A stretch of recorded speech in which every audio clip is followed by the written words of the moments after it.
Welcome to the Virtual Training Company's Ethical Hacking and Penetration Testing course. My name is Brad Causey, and I'll be working closely with your co-author, Bobby Rogers, to explain some of the exciting new developments in penetration testing and performing vulnerability assessment in the networks and on operating systems that you might find in today's environments.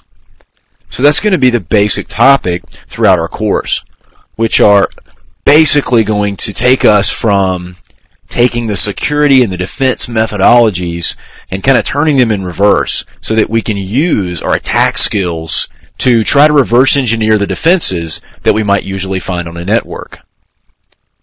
This should allow us the insight of the hacker mentality and allow us to better develop our security systems so that we can protect ourselves from malicious activity. First, let's take a few moments and look at some of the material that we'll be covering. In the very first chapter, we're going to cover the basics. We're going to talk about the concept behind ethical hacking, what the methodologies are that are actually involved there, and then we'll actually move into some of the activities and concepts that you will actually be performing in the field when doing penetration testing and vulnerability assessment. The first of which is reconnaissance. We're going to spend some time talking about doing your research and basically just footprinting the company or the network that you plan on performing ethical hacking against. Next, we'll talk about scanning. Scanning is a little bit more active than reconnaissance and actually will go through and give you a more accurate picture of what you might find in the network or what you might find running on particular hosts in that network.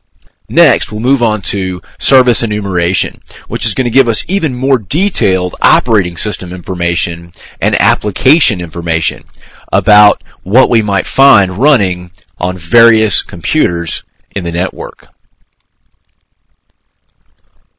Then we'll go into a little bit more technical detail and move into vulnerability assessment and exploitation. This is actually the point where you have as much information as you need and you close in on a target, find out what vulnerabilities exist, and exploit those vulnerabilities to gain access to those systems. And this is really where the weakness is usually pointed out in most networks. So this is kind of the highlight, if you will, of the overall process. Now, after we've gained access to that system, we need to understand the differences in the concepts behind penetrating the system or the network, gaining access to that, and also what is involved in the compromise of a system. Now, once we've identified those vulnerabilities, exploited any vulnerabilities that exist, we've gained access to the system, effectively compromising it, now we actually get to perform actions against our newly found system. These different things can include items such as privilege escalation, where we can bump ourselves up to system administrator or possibly root. And owning the box is basically a slang term for using the box for things that you want to. In other words, doing things with that machine that weren't normally intended when that machine was installed. After we've been able to get onto the machine and do what we wish, our next goal is going to be to evade any defenses that exist and try to erase our tracks, effectively acting as a ghost or a shadow on the network so we can maintain our access as long as possible, which is actually going to be our next area that we'll cover. So maintaining and then possibly using previous compromises and exploitations to produce even more access. So once we have our box owned, we're going to want to expand that out and get as many as we can on that network, because most likely a network with one vulnerability is going to have a lot more.